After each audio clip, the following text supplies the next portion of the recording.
ዲጂታል ነጋሪት በፌደራልና በክልል ፍርድ ቤት ለረጅም ጊዜ በዳኝነት ባገለገሉና በማናቸውም ፍርድ ቤት ጠበቃዎች በተመሰረተው ኮቨናንት ሀብ የጥብቅና ድርጅትና በአራዳ ኤፍኤም 95.1 ትብብር እየተዘጋጀ ዘወትር እሁድ ከቀኑ 7 ሰዓት እስከ 8 ሰዓት የሚቀርብ ፕሮግራም ዲጂታል ነጋሪት ሕጉ ምን ይላል በማለት ይጠይቃል፣ ግዴታዎቻችንን ያብራራል፣ እንዲሁም ሕግ ፍትህን በማረጋገጥ አለመግባባቶችን በመፍታትና የህብረተሰቡን ደህንነት በመጠበቅ ረገድ የሚኖረውን እንድምታ ይመረምራል። ዲጂታል ነጋሪት ወቅታዊ የሕግ ጉዳዮች ላይ ጥልቅ ውይይቶችን፣ ታሪካዊ ፍርድ ቤት ውሳኔዎችን፣ አዳዲስ የሕግ ለውጦችን፣ የተለያዩ ሕጎች በሕይወታችን በቤተሰቦቻችንና በንግድ ሥራዎቻችን ላይ እንዴት ተጽዕኖ እንደሚያደርጉ በማንሳት ተግባራዊ መመሪያዎችን ያቀርባል። ዲጂታል ነጋሪት ሰላም ጤና ይስጥልን። ይህ የሕግ አዋጅ ለጆሮ የፍትህን ደግሞ ለልቦና በሚያደርሰው ዲጂታል ነጋሪት ሳምንታዊ የራዲዮ መርሃ ግብራችን ተገናኝተናል። ነጋሪት ሲጎሰም አዋጅ ይነገራል። የታወጀውም ሕግ በጆሮ ገብቶ በልብ እንዲታተም ይደረጋል። ዛሬ ደግሞ የነጋሪቱ ድምፅ ተከትለን ወደ ኋላ ወደ ታሪክ ማህደር ስንጓዝ የሀገራችን የፍትህ ማሳረጊያ ከነበረው ከጥንቱ የዙፋን ችሎት ተነስተን ዛሬ ሰበር ችሎት ብለን እስከምንጠራው ተቋም ድረስ የሚወስደን ታሪካዊ ጎዳና እናገኛለን። ዛሬ የምናወራው ስለ ሰበር ችሎት ነው። ሰበር ቃሉ ፈረንሳይኛ ቃል ላይ ካሴሽን ከሚለው ቃል የወጣ ሲሆን ትርጉሙም መስበር፣ ዋጋ ማሳጠት ወይም መሻር ማለት ነው። በዘመናዊ የሕግ አረዳድ ግን ሰበር ማለት መሰረታዊ የሕግ ስህተት ያለበት ውሳኔ የሚታረምበት እና ወጥ የሆነ የሕግ ትርጉም የሚሰጥበት የመጨረሻው የዳኝነት እርከን ነው። ይህ ስርዓት ከዛሬ ተጀምሮ የተፈጠረ አዲስ አሰራር አይደለም። ስርዓታዊ ስሩ ወደ ጥንታዊ የኢትዮጵያ ዳኝነት ታሪክ ይመለሳል። ሰበር በኢትዮጵያ ስርዓት ጥቅም ላይ ለመዋል የጀመረው በ1900 ዓ.ም በፈረንሳይና በኢትዮጵያ መካከል የተፈረመው የንግድ ወዳጅነት ውል ተከትሎ በወጣው የሥነ ሥርዓት ደንብ ነበር። የ1924ቱ እና የ1948ቱ የሕገ መንግሥትም የንጉሡ ዙፋን ችሎት የመጨረሻውን የይግባኝ ሥልጣን ይዘው እንደነበር የሕግና የታሪክ ማህደራት በጉልት ያስታውሱታል። በዚያን ጊዜ ንጉሠ ነገሥቱ የፍትህ ምንጭና የመጨረሻ ዳኛ ነበሩ። ዜጎችም ፍትህ ለእኔ በማለት ወደ ዙፋናቸው ችሎት ይጮኹ ነበር። ይህ የንጉሣዊ ዙፋን ችሎት የበታች ፍርድ ቤቶች ውሳኔ ለመሰረዝም ሆነ ለማጽናት ፍጹም ስልጣን ነበረው። በ1958 የወጣውና እስካሁን ድረስ እየተገበረው የሚገኘው የፍትሐብሔር ስነ ስርዓት ሕግ ቁጥር 362 ጀምሮም ይግባኙን መብቱን በሙሉ የተጠቀመ ተከራካሪ ወገን ለንጉሡ ነገሥቱ ዙፋን ችሎት አቤቱታ ማቅረብ እንደሚችል ይገልጽ ነበር። ይሁን እንጂ ታሪክ ይለወጣል፣ ዘመናትም ይነጉዳሉ። ያ የንጉሣዊ ዙፋን ግርማ በሪፐብሊካዊ መዋቅር ተተካ። ቢሆንም ያ የመጨረሻ የፍትህ መፍትሄ የመስጠት መንፈስ አልጠፋም። ይልቁንም ቅርጹን ቀይሮ በዘመናዊ ተቋም የዳኝነት ተቋም ውስጥ ተዋህዶ በፌዴራል ጠቅላይ ፍርድ ቤት ሰበር ሰሚ ችሎት ውስጥ ተዋህዶ ቀጠለ። ትላንት ስልጣኑ በአንድ ሰው የዙፋን ችሎት ተወስኖ የነበረው ዛሬ ግን ስልጣኑን የሕግ የበላይነት ለማረጋገጥ ወጥ የሆነ ትርጉም ለመስጠት ተቋማዊ ግዴታ ሆኖ ቀጥሏል። በዛሬው የዲጂታል ነጋሪት የራዲዮ ፕሮግራማችን የፌዴራል ጠቅላይ ፍርድ ቤት የሰበር ችሎት አሰራርን በጥልቅ እንፈትሻለን። ዲጂታል ነጋሪት የራዲዮ ፕሮግራማችን ተጀምሯል። ዲጂታል ነጋሪት የራዲዮ ፕሮግራም ዘወትር እሁድ ከቀኑ 7 ሰዓት እስከ 8 ሰዓት በኮቨናንት ሀብ የጥብቅና ድርጅትና በአራዳ ኤፍኤም 95.1 ወደ አድማጮች ይተላለፋል። አብረናችሁ የምንቆየው ከኮቨናንት ሀብ የጥብቅና ድርጅት ጠበቃ አትመት አሰፋ፣ እኔ ጠበቃ ፍቃዱ አንዳርጌና ቴክኒሻናችን ሳይቶም ነው። አድማጮቻችን ከኛ ጋር እንድትቆዩ በድጋሚ እንጋብዛለን። እትመት እንዴት ዋልሽ? እንኳን አደረሰሽ ለዳግም ያዝሳይ። እንኳን አብሮ አደረሰን። ፍቃዱ እንዴት ሰንብተሃል? እግዚአብሔር ይመስገን። ደህና እግዚአብሔር ይመስገን። እንግዲህ የዛሬው ውይይታችን እንደሚታወቀው የፌዴራል ጠቅላይ ፍርድ ቤት የሰበር ሰሚ ችሎት አሰራርን ይመለከታል። እንግዲህ እንደው እስካሁን ልክ እንደ ተወያይም ስለምትቀመጭ ዛሬ ግን በዛሬው መወያያ ርዕሳችን ዋና ሀሳብ ሰጭም ልምድም ሕግም ትንተና ማካፈል እትመት ነሽና ለአድማጮቻችን እትመት ማነች የሚለውን ነገር ከመግለጽ አንጻር ወይዘሮ ትመት አሰፋ በአሁኑ ሰዓት የኮቨናንት ሀብ የጥብቅና ድርጅት ማኔጂንግ ዳይሬክተር ስትሆን ቀደም ሲል በፌዴራል ጠቅላይ ፍርድ ቤት በሰበር ሰሚ ችሎት ሰብሳቢ ዳኝነት ቆይታለች። ከ20 ዓመት በላይ በዳኝነት ስራ ቆይታለች እና እንግዲህ ትመት የመጀመሪያዋ ባልሳሳት የመጀመሪያዋ የጠቅላይ ፍርድ ቤት ሰበር ሰሚ ችሎት ሰብሳቢ ዳኛ ነች ብዬ አስባለሁና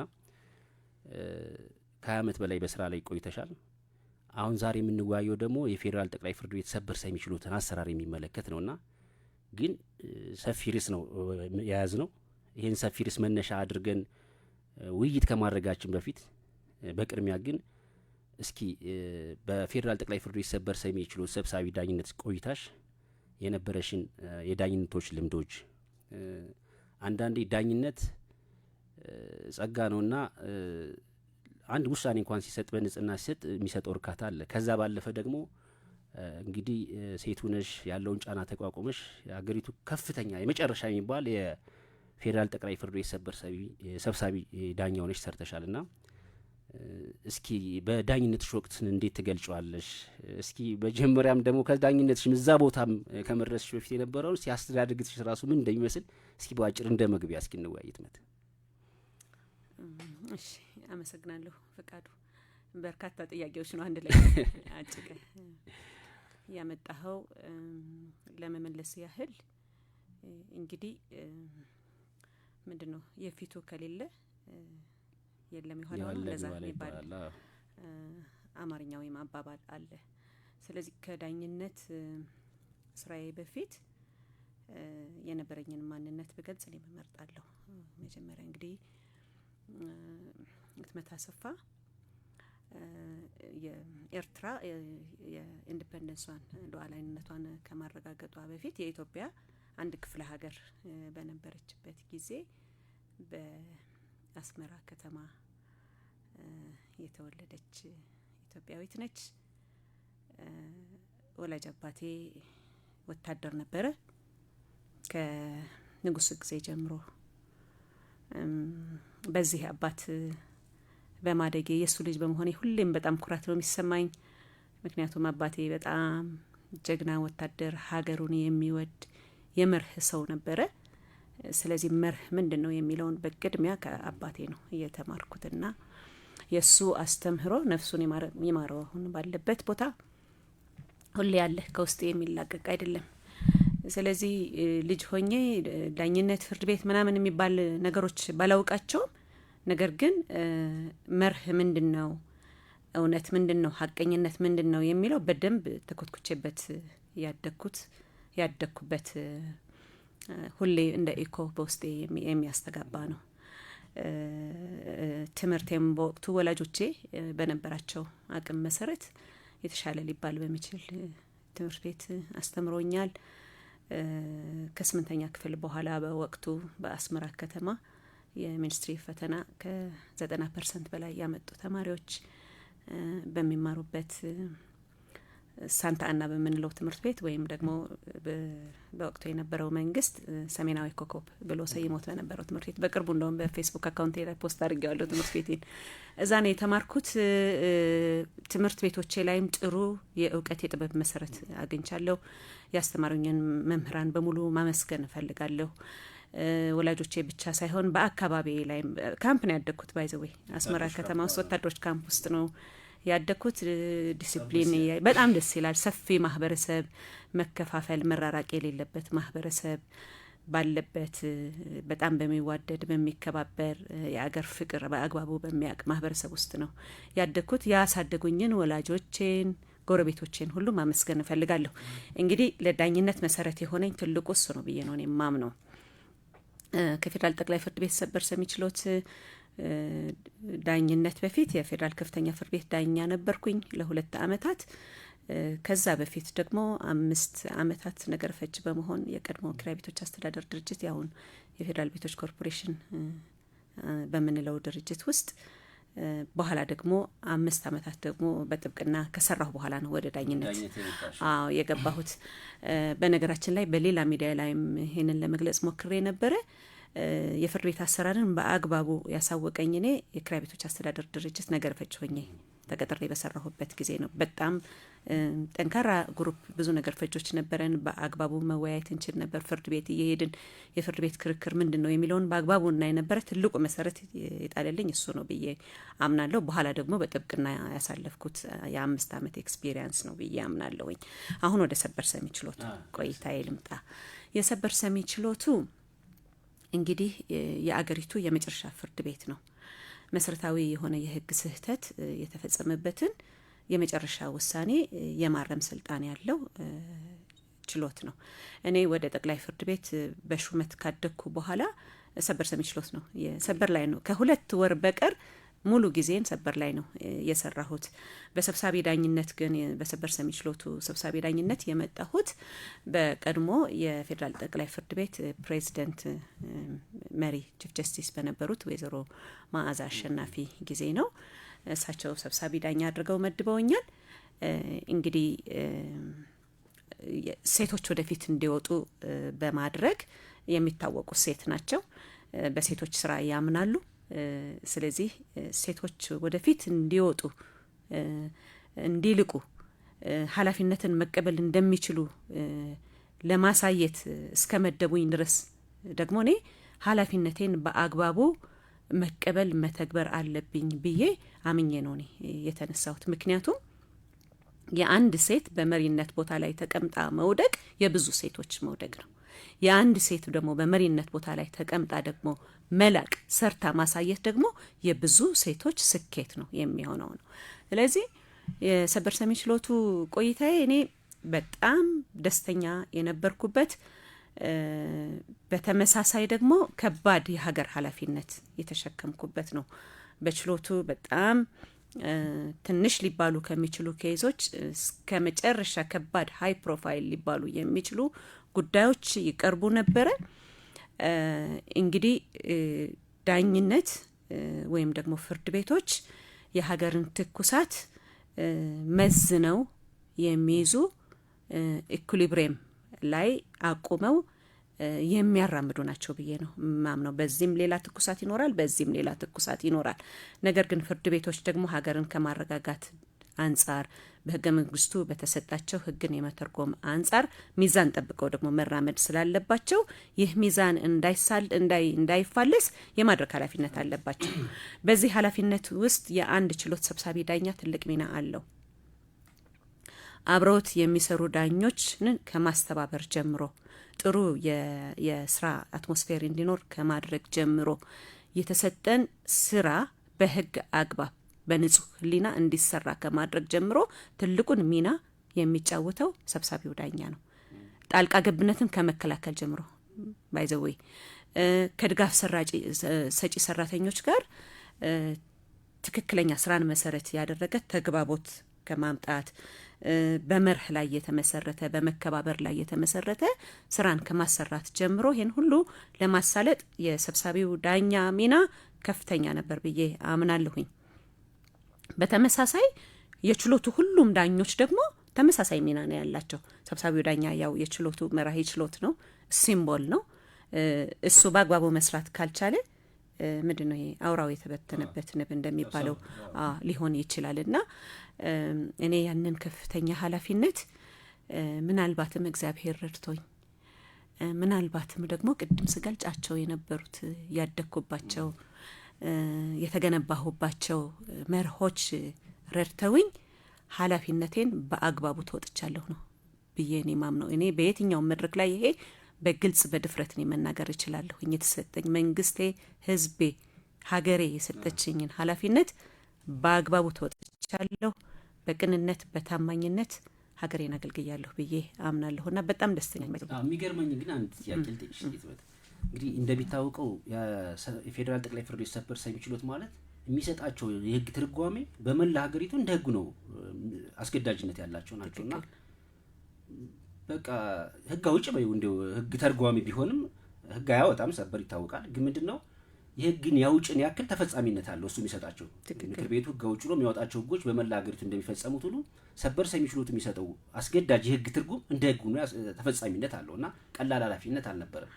እና በጣም የሚገርመኝ አጋጣሚ በጣም በጥንካሬ ከሚነሱ ችሎቶች የናንተ ችሎት ነበርና አሁን ሳስበው ግን 5 ከነበራችሁት ውስጥ 4ታችሁ አሁን ስራ ለቃችኋል። በተመሳሳይ ጊዜ አካባቢ የወጣችሁት ለምሳሌ አንቺ ቀድመሽ ወጣሽ አለሽ፣ አፍታ ቡርቂው አለ፣ ብርሃኑ መንግስቱ አለ፣ ኑረዲን ከድር አለና 4ታችሁ ወጣችኋል። አሁን 4ታችሁም ጠበቃ ናችሁና በጣም ቀላልም ሚናም አይደለም የነበራችሁ። የሚሰጡት ውሳኔዎች ራሱ ይታወቃሉና ምን ይሰማሻል ግን እንደው ጓደኞችን ራሱ እንደው መንገድ ላይ ስታገኛቸው ራሱ?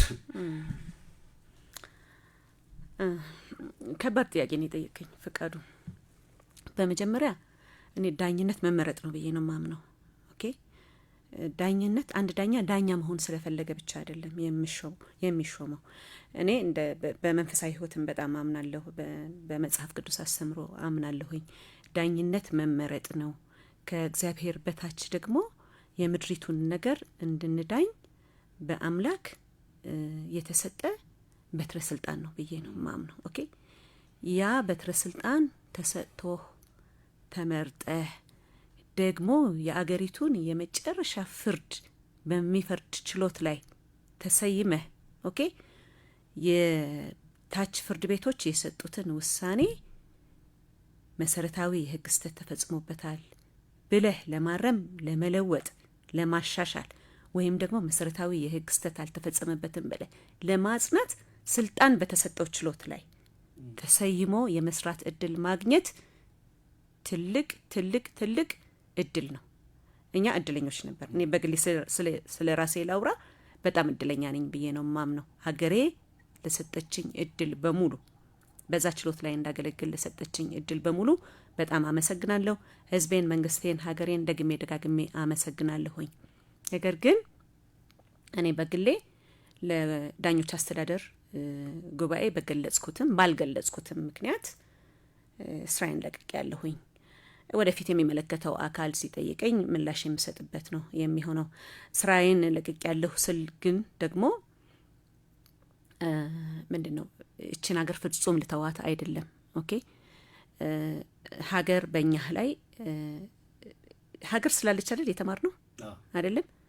እኛ ላይ የተከፈለ ዋጋ ወይም ደግሞ የፈሰሰ ሀብት አለ። ወላጆቻችን ብቻ ስለከፈሉልን ስላሳደጉን አይደለም። ሀገር ለኛ የሰጠችን ብዙ እድል ነበረ። በዛ ተጠቅመን ነው እዛ ደረጃ ላይ እየደረስ ነው። ስለዚህ ችሎቱን ፍርድ ቤቱን ለቀን ብንወጣም አሁንም ደግሞ ግን በውጪ ሆነን ግን ሀገርን ማረጋጋት በሚችል ስራዎች ላይ ያለንን ኤክስፒሪየንስ ደግሞ ለመጪው ትውልድ በማካፈል ላይ መሰማራት አለብን ብዬ አምናለሁኝ። እንዳልከው የመጨረሻ ፍርድ በሚሰጥ ችሎት ላይ ተሰይሞ ሲሰራ ቆይቶ አሁን ደግሞ ውሳኔያቸውን ስትሽር ስታሻሽል በነበረ የመጀመሪያ ደረጃ ፍርድ ቤት ዳኞች፣ የከፍተኛ ፍርድ ቤት ዳኞች ፊት ቀርቦ መስተናገድ የራሱ ፊሊንግ አለው። ኦኬ ነገር ግን ደግሞ እኔ በግሌ ብትጠይቀኝ እነዚህ የመጀመሪያ ደረጃ ፍርድ ቤት ዳኞች፣ የከፍተኛ ፍርድ ቤት ዳኞች ደግሞ ችሎትን ሪፕሬዘንት አድርገው ነው እየቆሙ ያሉት። በየትኛውም ፍርድ ቤት ዳኛ ፊት የሚቀርብ ግለሰብ ችሎቱን የማክበር ለችሎቱ ትዕዛዝ የመገዛት ግዴታ እንዳለበት አምናለሁ። ነገም የሀገር ተረካቢ ስለሆኑ እነዚህ ልጆች ናቸው ያው ሰበር ሰሚ ችሎት ሊደርሱ የሚችሉት ነው። ግን ያለው ሁኔታ የሀገራችንም ሁኔታ መኖርም ደግሞ ስላለብን ባይዘዌ ቤተሰብም ስላለን ስለ ችሎታችሁ የጠየቅሽ እመልስልሃለሁ፣ እመጣልሃለሁ። ስለዚህ በጥብቅና አገልግሎት እያገለገልን ነው። ችሎታችንን በሚመለከት ኦልሞስት አንድ ችሎት ለቋል ማለት ይቻላል። አዎ እኔ ዊትነስ ማድረግ እችላለሁ። ከኔ በኋላ የወጡ ዳኞች በጣም ጠንካራ ዳኞች የነበሩ ናቸው። እንደ ሀገር እኔንም ጨምሮ የጠቅላይ ፍርድ ቤት ዳኛ በአንድ አመት ውስጥ ተከታትሎ ሲወጣ ትልቅ ሎስ ነው፣ ትልቅ ክስረት ነው ብዬ ነው እኔ ማምነው። ያውም ልምድ ያላቸው በጣም ጉዳቱ ከፍ ይላል። አዎ በተቻለ መጠን ዳኞች የሚቆዩበትን ስርዓት ማመቻቸት ያስፈልጋል። ችግሩስ ምንድነው ብሎ ቀርቦ መጠየቅ ያስፈልጋል ብዬ እኔ አምናለሁኝ። እንግዲህ ወደፊት የሚሆነው አናውቅም። ፊል አደርጋለሁ ግን እኔ በሀገሬ ላይ የፈጠርኩት በተለይም መጪ ትውልድ እንዲመጣ ከማበረታታት አንጻር በተለይ ወጥቼ ሳየው አሁን ፍርድ ቤት ግቢም በተለያየ የማህበራዊ እንቅስቃሴ ስንቀሳቀስ በጣም ብዙ ወጣቶች ሰላም ይሉኛል። በጣም እንወድሻለን፣ በጣም እናደንቅሻለን ይሉኛል። እንደዚህና ለካ የእውነት ተጽዕኖ ፈጥሬ ነበረ እላለሁ። በጣም እደሰታለሁኝ። ከለቀቅኩበት ጊዜ ጀምሮ ባይዘዌ ፍቃዱ መልቀቄን በራሴ የሶሻል ሚዲያ አካውንት ነው ይፋ ያደረኩት። ያችን ይፋ ያደረኩባት እለት ጀምሮ የኢትዮጵያ ሕዝብ ሙሉ በሙሉ ሊባል በሚችል ደረጃ ከፍተኛ ፍቅሩን አክብሮቱን አሳይቶኛል። በጣም ላመሰግናችሁ እወዳለሁኝ። መላው የኢትዮጵያ ሕዝብ በየትኛውም የኢትዮጵያ ክፍል ኢትዮጵያ ውስጥ ያላችሁ በውጭ ሀገር ያላችሁት በሙሉ ለሰጣችሁኝ ክብር ምስጋና ደጋግሜ ላመሰግናችሁ እፈልጋለሁኝ። ምንድነው ብድራቱን እግዚአብሔር ይክፈላችሁ ነው የምለው። እሺ መልካም አድማጮቻችን፣ ያው እንግዲህ በዋናነት የሰበር ችሎት አሰራርን ለመዳሰስ ለመወያየት እንግዲህ ሞስፕራይ በሁለት ክፍል እናደርገው ስለምንችል ሰፊ ሀሳቦች ስለሚነሱበት ግን ደግሞ ቢያንስ አድማጮቻችንም ራሱ ማንን ነው የሚሰሙት የሚለው መሰማት ስላለበት ነው ይሄን ጥያቄ ያስቀደምኩልሽ። ምክንያቱም ሰበር ችሎት ሰብሳቢ ዳኛው ሲሰሪ የነበሩትን የሰበር ችሎት ሀሳብ ፍልስፍና ከዛ ባለፈ ደግሞ ክፍተቶችንም ልታቂ የምትሽው ደግሞ በቅርብ ስለነበርሽ ነው። እንደ ቅድሚያ እንዲሁ ስለራስሽ ማውራት አለብሽ ብዬ ስላሰብኩ ነው። ስለዚህ አድማጮቻችን እየተከታተላችሁት ያላችሁት ዲጂታል ነጋሪት የራዲዮ ፕሮግራምን ነው። ስለ ሰበር ችሎት አሰራር ቀጣይ እናቀርብላችኋለን። ሀሳብ አስተያየት ካላችሁ በአጭር መልእክት ቁጥር 8545 በስልክ ቁጥር 011 55 85 431 እና የመጨረሻውን 32 አድርጋችሁ አስተያየት ጥያቄም ካላችሁ ታስተላልፉልን ትችላላችሁ። አንድ መሸጋገሪያ ሙዚቃ ሰምተን ወደ ውይይታችን እንቀጥላለን ማለት ነው።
1 ትብብር እየተዘጋጀ ዘወትር እሁድ ከቀኑ 7 ሰዓት እስከ 8 ሰዓት የሚቀርብ ፕሮግራም ዲጂታል ነጋሪት። ህጉ ምን? እሺ አድማጮቻችን ተመልሰናል። አብራችሁን ቆዩ። ሐሳብ አስተያየት ካላችሁ በአጭር ስልክ መልእክት ቁጥር 8545 ታስተላልፉን ትችላላችሁ። እሺ ትመት ወደ ውይይታችን እንመጣለና የዛሬ ውይይታችን ስለ ሰበር ችሎት አሰራር ነውና እስኪ በቅድሚያ ዝርዝር ውስጥ ከመግባታችን በፊት የሰበር ችሎት አሰራር ሰበር ችሎት ምንድነው? የህግ ማዕቀፉስ ምንድነው? በፌደራል ጠቅላይ ፍርድ ቤት ሰበር ሰሚ ችሎት የሚባል አለ። የክልል ፍርድ ቤቶች ደግሞ ሰበር ሰሚ ችሎት አሉና እስኪ ከዚህ ከህግ ማዕቀፉ ተነስተውን እስኪ ለአድማጮች የምታስተላልፊው ነገሮች ካሉ። እሺ ምን መሰለህ ፍቃዱ፣ ቅድም በመግቢያ ላይ ስትገልጽ ስለ ዙፋን ችሎት ገልጸህ ነበረ። መጀመሪያ የዙፋን ችሎት በንጉሱ ፍርድ የሚሰጥበት ነው። ነገር ግን እንደምናውቀው ደግሞ የመንግስት ስልጣን ክፍፍል በዋነኝነት በሶስቱም አካላት ነው። በህግ አውጪው፣ በህግ አስፈጻሚውና በህግ ተርጓሚው ክፍል ነው። ዘመናዊ ህግ ያንን ነው አይደለም የሚገልጽልን። ስለዚህ ድሮ በንጉስ ኃይለ ሥላሴ ጊዜ በዙፋን ችሎት ንጉሱ ራሱ አስፈጻሚ፣ ራሱ ፈራጅ፣ ራሱ አስፈጻሚ ሊሆን ነው ማለት ነው አይደለም። ስለዚህ ኢትዮጵያ ደግሞ በ1987 ዓመተ ምህረት የኢፌዴሪን ህገ መንግስት ካወጣች ባይ ዘ ዌይ ከዛ በፊትም በደርግ ጊዜም የተወሰነ የሰበር ስርዓት አሰራር ነበረ። አሁን ከዚህኛው ህገ መንግስት በኋላ ያለውን በደንብ ልምጣበት። እኔ ከዚህ ህገ መንግስት በኋላ መሰረታችን ህገ መንግስቱ ነው። በአንቀጽ 80 ንዑስ ቁጥር 3 ፊደል ሀና ለ ላይ የሰበር ሰሚ ችሎቱን ዲፋይን የሚያደርግልን ህገ መንግስቱ ነው። ኦኬ። ወይም ደግሞ ስለ ሰበር ሰሚ ችሎቱ አሰራር ወይም ደግሞ ስልጣን የሚገልጽልን ህገ መንግስቱ ነው። በአንቀጽ 80 ንዑስ ቁጥር 3 ፊደል ሀ ላይ የፌዴራል ጠቅላይ ፍርድ ቤት መሰረታዊ ሆኑ የህግ ስህተት የተፈጸመባቸውን ማናቸውንም የመጨረሻ ውሳኔ ለማረም በሰበር ለማየት ስልጣን ይኖረዋል፣ ዝርዝሩ በህግ ይወሰናል ብሎ ይደነግጋል። ፊደል ለ ደግሞ የክልል ጠቅላይ ፍርድ ቤት ሰበር ሰሚ ችሎት በክልሉ ጉዳዮች ላይ ባይዘወይ ፊደል ለ በደንብ ስፔሲፊክ ናት። የክልል ጠቅላይ ፍርድ ቤት ሰበር ሰሚ ችሎት በክልሉ ጉዳዮች ላይ የተሰጡ የመጨረሻ ውሳኔዎችን በሰበር ለማየት ስልጣን ይኖረዋል፣ ዝርዝሩ በህግ ይወሰናል ነው የሚለው። ኦኬ። ስለዚህ ሰበር ሰሚ ችሎቱ ደግሞ እንደምናውቀው ህገ መንግስቱ የፌዴራል ስርዓት ነው አይደለም የምንከተለው። የፌዴራል መንግስቱ አለ፣ ክልሎች ደግሞ አሉ። ክልሎች የራሳቸው የሆነ አውቶኖመስ ስልጣን አላቸው። ልክ የፌዴራል መንግስቱ የፌዴራል መጀመሪያ ደረጃ ፍርድ ቤት፣ የፌዴራል ከፍተኛ ፍርድ ቤት፣ የፌዴራል ጠቅላይ ፍርድ ቤት፣ በጠቅላይ ፍርድ ቤቱ ውስጥ ደግሞ የፌዴራል ሰበር ሰሚ ችሎት እንዳለው ሁሉ ክልሎች ደግሞ በራሳቸው አውቶኖመስ ስልጣን የወረዳ ፍርድ ቤቶች አሏቸው፣ ከፍተኛ ፍርድ ቤት አላቸው፣ ጠቅላይ ፍርድ ቤቶች አሏቸው። በጠቅላይ ፍርድ ቤት ውስጥ መደበኛው ጠቅላይ ፍርድ ቤት ይግባኝ ሰሚ ችሎት አለ፣ የክልሉ ጠቅላይ ፍርድ ቤት ሰበር ሰሚ ችሎት አለ። አወቃቀራቸው እንደዚህ ነው። ኦኬ። ስለዚህ ዝርዝሩ በህግ ይወሰናል በሚል ህገ መንግስቱ ስለደነገገ የፌዴራል ፍርድ ቤቶችን የሚያቋቁም አዋጅ ቁጥር 2588 ወጥቶ ነበረ። አሁን በአዋጅ ቁጥር 1234 ህዝባር 2013 የተተካው ማለት ነው። ሁላችንም የምናውቀው ስለሆነ ማለት ነው። ስለዚህ በአዋጅ ቁጥር 2588 ላይ የፌዴራል ጠቅላይ ፍርድ ቤት ሰበር ሰሚ ችሎት በህገ መንግስቱ በተሰጠው ስልጣን መሰረት የመጨረሻ ውሳኔ የተሰጠባቸውን መሰረታዊ የህግ ስህተት የተፈጸመባቸውን ጉዳዮች በሰበር ለማየት ስልጣን እንዳለው አመላክቷል ማለት ነው አዋጁ። በዛ አዋጅ መሰረት እስከ 2013 ዓ.ም ድረስ ሲሰራበት ቆይቷል። በመሃል የወጡ ሰፕሊመንታሪ አዋጆች ነበሩ። በተመሳሳይ ደግሞ ክልሎች ደግሞ እንደየራሳቸው ኮንቴክስት እንደየራሳቸው ነባራዊ ሁኔታ ሁሉም ክልል የራሱ የሆነ የፍርድ ቤቶች ማቋቋሚያ አዋጅ አለው።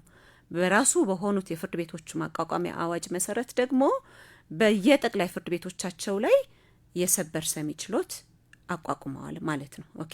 ስለዚህ ህገ መንግስቱን መሰረት በማድረግና ለፌዴራል ፍርድ ቤቶች ማቋቋሚያ አዋጅ መሰረት ለፌዴራል ፍርድ ቤቶች፣ በክልል ፍርድ ቤቶች ማቋቋሚያ አዋጅ መሰረት ደግሞ ለክልል ፍርድ ቤቶች በተሰጠ ስልጣን መሰረት ነው እንግዲህ የሰበር አሰራር ኢንትሮዲዩስ የተደረገው የሚለውን ለመግለጽ መልካም። ያ ማለት ክልሎች የራሳቸው የሰበር ችሎቶች ቢኖሯቸው በዋናነት ግን አስገዳጅና ተፈጻሚነት ያለው የትኛው የሚሰጠው ውሳኔ ነው ማለት ነው።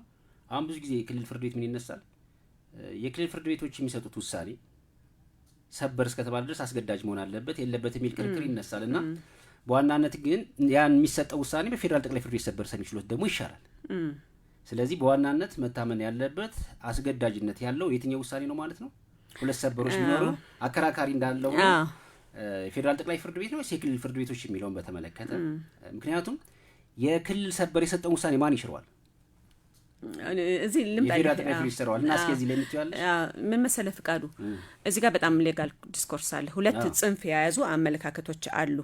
የመጀመሪያው ካሴሽን ኦቨር ካሴሽን ወይም ደግሞ በክልል ሰበር ሰሚ ችሎት የታየው ጉዳይ የፌደራሉ ሰበር ሰሚ ችሎት አይቶ ሊለውጠው ሊሽረው ሊያጸናው አይችልም የሚል አንድ አመለካከት አለ። ይሄ አመለካከትም ህገ መንግስቱን መሰረት በማድረግ የሚነሳ አመለካከት ነው።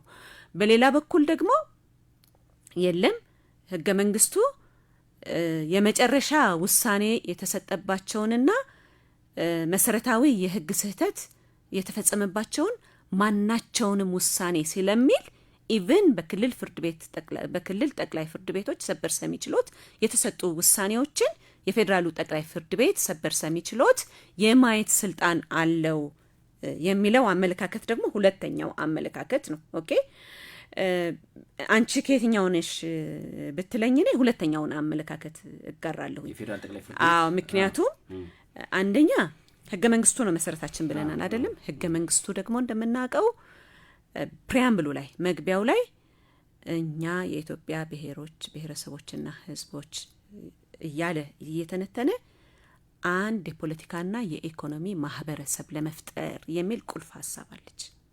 ኦኬ ስለዚህ በፌደራሉ መንግስት ውስጥ ላሉ ዜጎች የፌደራል ጠቅላይ ፍርድ ቤት የሆነ ህግ ተርጉሞ በሚሰጠው ጀስቲፊኬሽን መሰረት መብት እንዲያገኙ፣ በክልል ፍርድ ቤቶች ደግሞ ያሉ ዜጎች ደግሞ የክልሉ ጠቅላይ ፍርድ ቤት ሰበር ሰሚ ችሎት ህግ ተርጉሞ በሚሰጠው ጀስቲፊኬሽን መሰረት መብት እንዲያገኙ የታሰበኔ አይመስለኝም። ይሄ ህግ አውጪዎቹ በግልጽ ትንታኔ የሚሰጡበት መሆኑ እንደተጠበቀ ሆኖ ማለት ነው። ነገር ግን እዚህ ጋር አጠቃላይ የመግለጽ እንፈልገው ሐሳብ ስላለ አሁን የወጣው የአዋጅ ቁጥር 2588ን ተክቶ የወጣው የፌደራል ፍርድ ቤቶች አዋጅ ቁጥር 1234/2013 ግን የመጀመሪያውን ሐሳብ በተወሰነ ደረጃ ደግፎ የወጣ ነው። ምክንያቱም በክልል ጠቅላይ ፍርድ ቤት ሰበር ሰሚ ችሎት የተሰጡ ማናቸውም ውሳኔዎች አይደሉም እየታረሙ ያሉት። በኋላ መጣበታለሁኝ ምንድነው ገደብ ስላደረገባቸው። ግን እትበት እኔ በየማም ነው ትክክል ነሽ። አሁን 1234 ስታዩ መሰረታዊ ግስተት ብሎ በኋላ ስተብት አብራሪዋልሽ ብሎ ሲለይ የክልል ጉዳዮችን ለይቶ በገደብ ነው ያስቀመጣቸው። ግን እኔ አንድ ማምነው ነገር ግን እትመት እዚህ የክልል ፍርድ ቤቶች የሚሰጡት ውሳኔ ነው እኔ በየማሰው ሰበር ችሎቶች የሚሰጡት ውሳኔ ከህገ መንግስቱ ጋር የሚቃረን ከሆነ መጥቶ በፌደራል ጠቅላይ ፍርድ ቤት ውሳኔ ይሻራል አይደለ? እንደዛ እስከሆነ የሚሻር ውሳኔ አስገዳጅ ህግ ትርጉም ተደርጎ ይወሰዳል ብዬ አላስብም። ስለዚህ እኔም አሁን የትኛው አቋም ነው ትደግፋለህ የምትይ ልካንቺ ካልሹ አንጻር ነው የምደግፈውና ወደ ቀጣዩ ውይይታችን ሐሳብ ስንመጣ እስኪ ምንድነው እቺ ነው ገልጸን እንለፍ ፍቃድ። እሺ ምንድነው አዲሱ የፌደራል ፍርድ ቤቶች አዋጅ በክልል ጠቅላይ ፍርድ ቤት ሰበር ሰሚ ችሎት የተሰጡ ውሳኔዎች በፌደራል ጠቅላይ ፍርድ ቤት ሰበር ሰሚ ችሎት እንዲታዩ እንዲለወጡ ስፔሲፊክ መስፈርቶችን ምንድነው አድርጎባቸዋል። የመጀመሪያው ምንድነው ህግን አላግባብ በመተርጎም ወይም ለጉዳዩ አግባብነት የሌለውን ህግ በመጥቀስ የተሰጠ የመጨረሻ ውሳኔ ከሆነና ጉዳዮቹ ሀገራዊ ፋይዳ ካላቸው ለህዝብ ጥቅም ሀገራዊ ፋይዳ ያላቸው ከሆኑ በሚል አንድ መስፈርት አስቀምጦባቸዋል። ሌላው ህገ መንግስቱን በመቃረን የተሰጡ ውሳኔዎች ከሆኑ ወይም ደግሞ የፌደራል ጠቅላይ ፍርድ ቤት ሰበር ሰሚ ችሎት ከዚህ በፊት የሰጣቸውን አስገዳጅ የህግ ትርጉሞች በመቃረን የተሰጡ ከሆኑ በሚል መስፈርት አስቀምጦባቸዋል። የመጀመሪያው ብዙ አያከራክረን። ኦኬ ህገ መንግስቱን በመቃረን የተሰጠ ውሳኔ ከሆነ ኦብቪየስ ነው። የፌዴራል ጠቅላይ ፍርድ ቤት ሰበር ሰሚ ችሎት የሰጣቸውን አስገዳጅ ህግ ትርጉሞች በመቃረን የተሰጠ ውሳኔ ከሆነም ኦብቪየስ ነው። ምክንያቱም የክልሉን ጉዳዮች መሰረት በማድረግ ሲሰጥ ስለነበረ ማለት ነው። አሁን ህግን አላግባብ በመተርጎም ወይም ደግሞ ለጉዳዩ አግባብነት የሌለውን ህግ በመጠቀም የተሰጠ ከሆነና ጉዳዩ ለህዝብ ጥቅም ሀገራዊ ፋይዳ ያለው ከሆነ ግን በጣም ሰብጀክቲቭ ነው። በነገራችን ላይ በኋላ መሰረታዊ ስህተት ምንድነው የሚለው ላይ እንመጣበታለን። እሱ በተመለከተ እሺ ጥሩ። ቀጣይ እስኪ ምንድነው እንግዲህ አወራን፣ ስለ ህግ ማቀፉ አወራን። ምንድነው አላማው? ምን ለማሳካት ነው? ጥሩ። ፍርድ ቤት 3 ደረጃ፣ መጀመሪያ ደረጃ ከፍተኛ፣ ጠቅላይ ፍርድ ቤት ብሎ ከተቀመጠ በኋላ ሰበር ችሎት ተብሎ የተቀመጠው ምንድነው? ቅድም እንግዲህ ከዙፋን ችሎት ጋር በተገናኘ ያነሳውልሽ ነበር። ሰበር ባይለውም ዙፋን ችሎት የሰበር አይነት ስታተስ ነው የነበረውና አላማው ምንድነው? የሰበር ችሎት አላማ ምንድነው የሚለው ነገር እስኪ ለአድማጮቻችን የምትዩ ነገር ካለ። እሺ የመጀመሪያው ምን መሰለህ ፈቃዱ፣ እንግዲህ ዳኞች ሰዎች ናቸው አይደለም? የፈለገውን ያህል ህግ ይማሩ፣ ህግ የመተንተን ችሎታ ይኖራቸው፣ ሊሳሳቱ ይችላሉ። ኦኬ። ስለዚህ ስህተት በተፈጸመ ጊዜ ደግሞ የዜጎች የተከራካሪ ወገኖች መብት ከሚዳጥ ህግ አውጪው 3 ሃይራርኪ ያላቸው ፍርድ ቤቶችን መሰረት አድርጎ አስቀምጧል።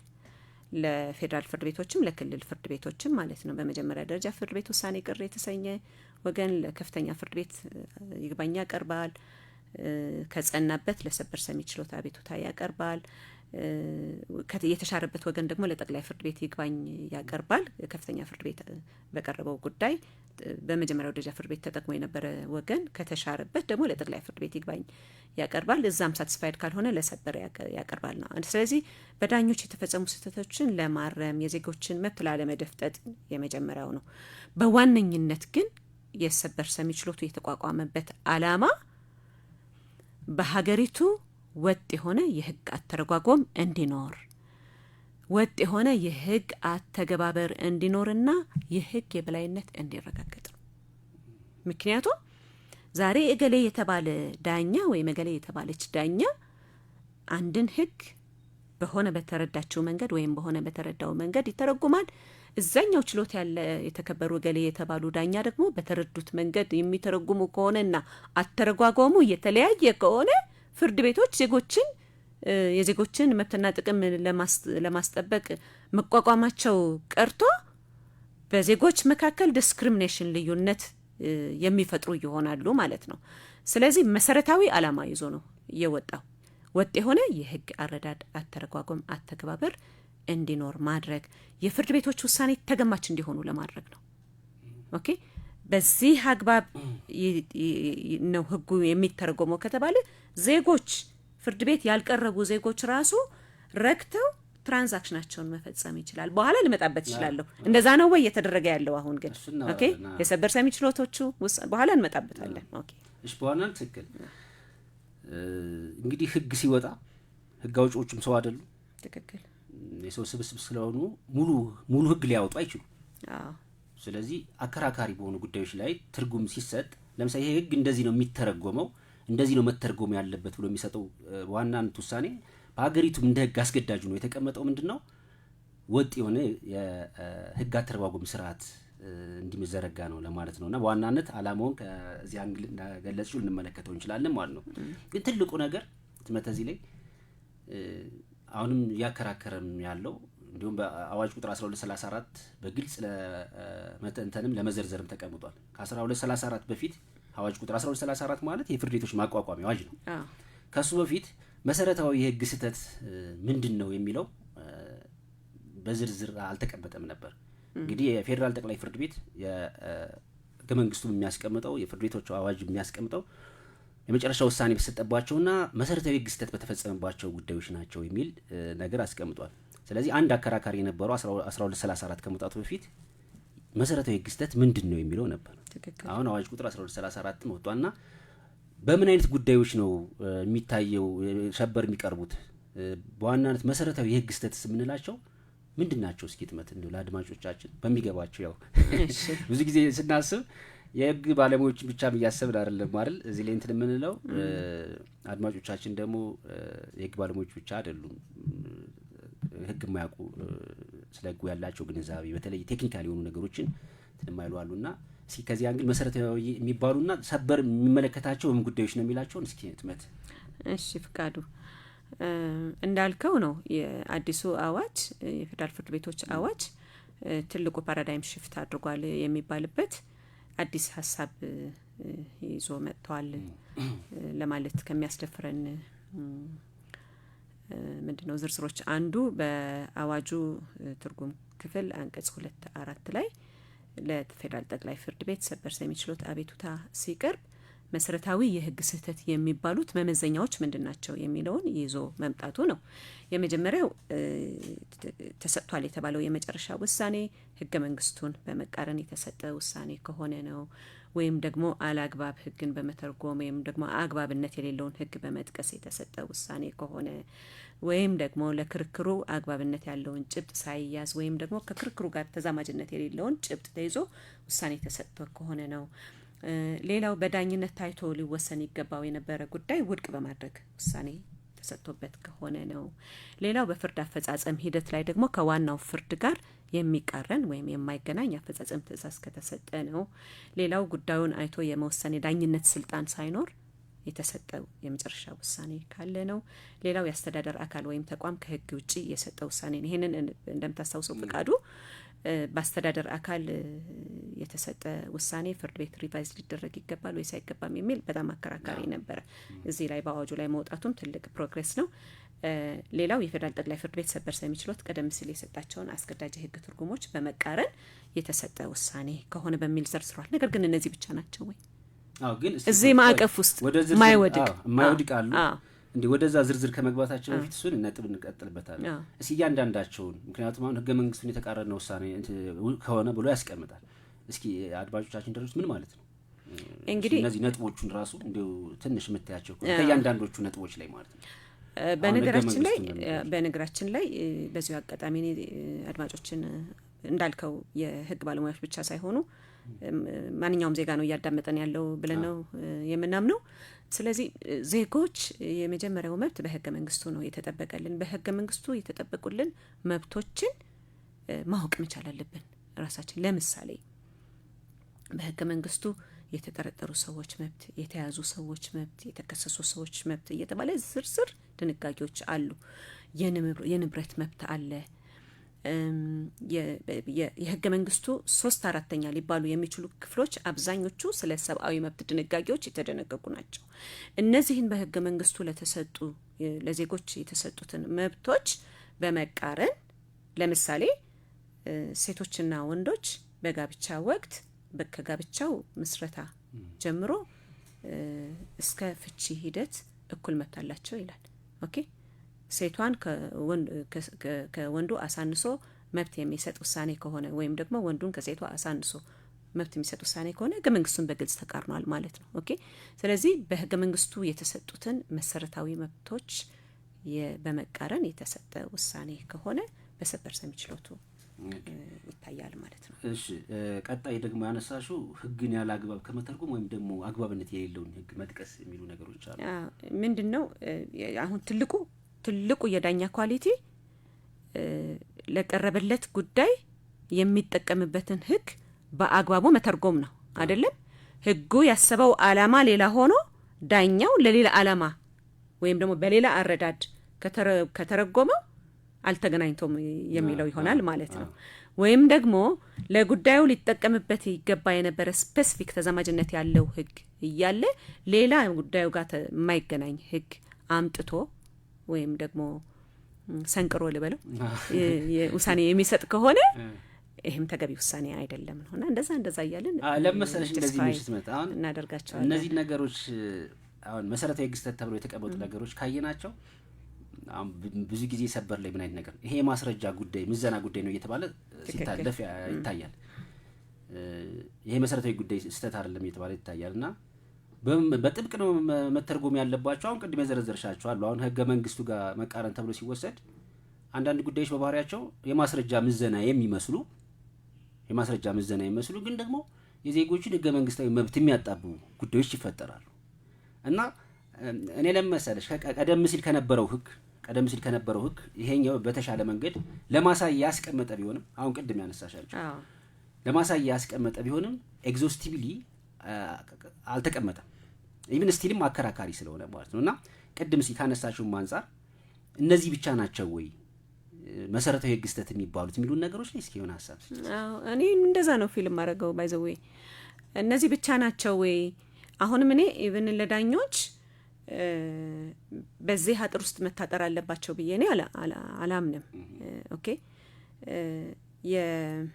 የዜጎችን መብት ፍጹም ሊደፈጥጥ የሚችል እዚህ የአርዲስቲክ ውስጥ ግን ያልተካተተ ጉዳይ ሊገጥመን ይችላል። ያ ጉዳይ በገጠመን ጊዜ ምንድነው ልናደርግ የምንችለው? ኦኬ ፍትህን እኮ ድባቅ መታናት ማለት ነው።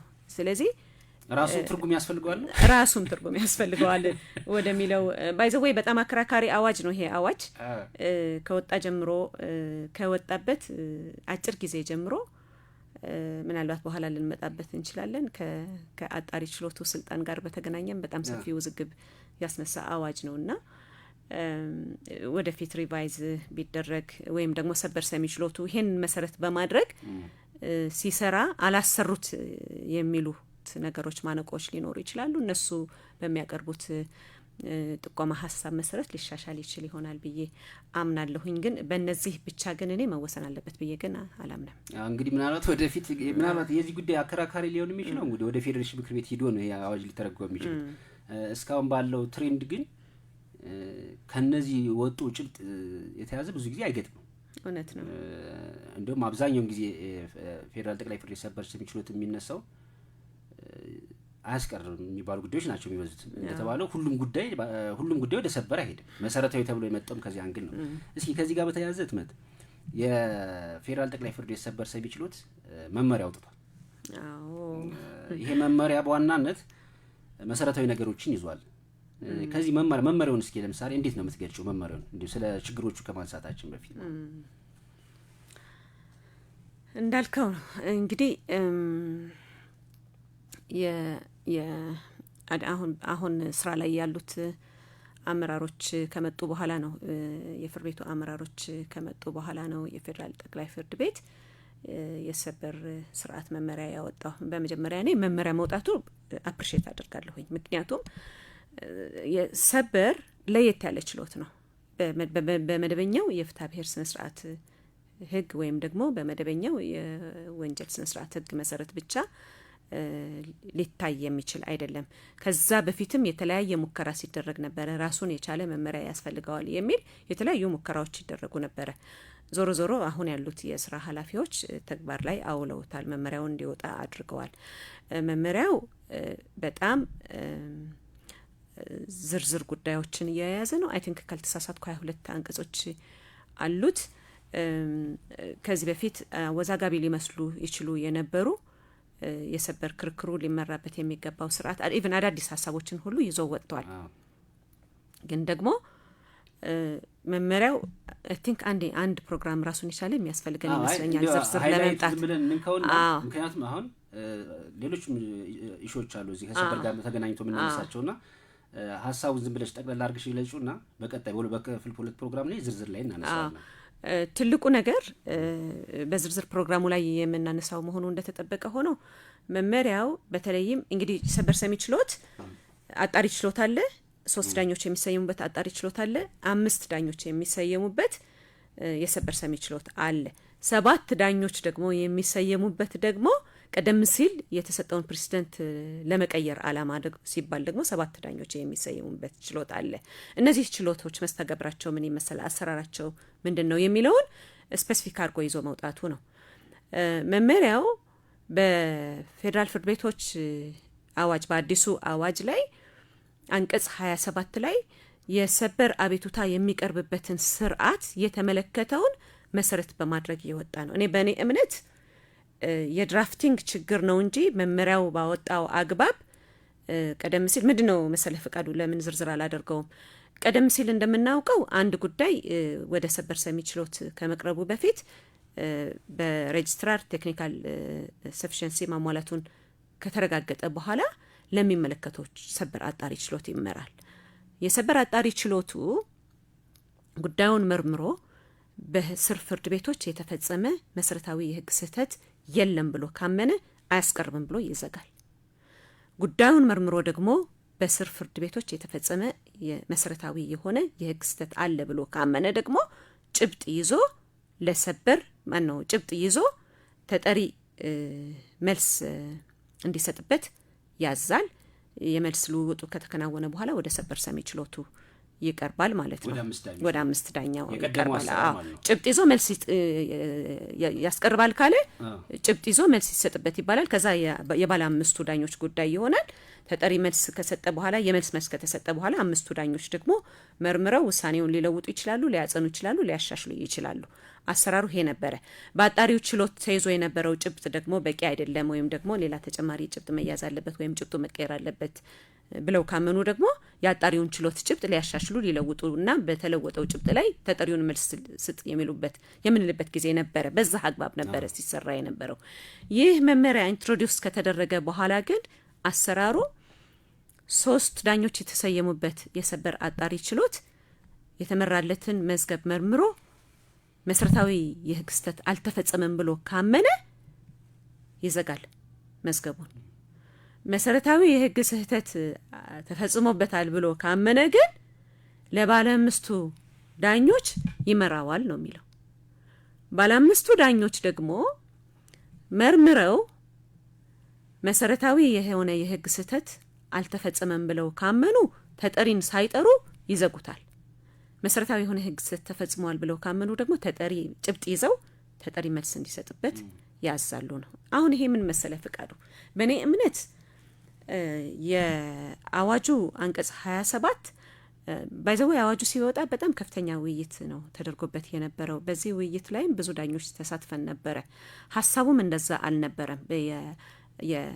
የ3 አጣሪ ችሎት የመረመረውን ለ5 ችሎት አቅርበው 5 ዳኞች ላሉበት ችሎት ቀርቦ 5 ዳኞች ጭብጥ እንዲይዙ አልነበረም። እንደዛ ስታስበውም የመዝጋት ፓወር ያለው አጣሪ ችሎት ጭብጥ እንዳይዝ ማድረግ ራሱን የፓራዶክስ ይመስለኛል። ባይዘው የፌደራል ጠቅላይ ፍርድ ቤት ዳኞች ሁሉም እኮ ተመሳሳይ እውቀት ላይ ያሉ ናቸው። አንዱን ካንዱ ማበላለጥ እንችላለን። የሆነ ጊዜ አጣሪ ሊሰራ የነበሩ ሰዎች 5ቱ ጋር ሊሰየሙ ይችላሉ። እንደዛም ነው። አዎ አንደኛው እሱ ነው። ሁለተኛው አይ ጭብጣት ይዙ 5ቱ ዳኛ ነው መያዝ ያለበት የሚለው እኔ አይገባኝም። እኔ ፐርሰናሊ በይሄ መመሪያ ሲወጣም ቻሌንጅ ለማድረግ ከሞከሩት ውስጥ አንዷ ነኝ እኔ።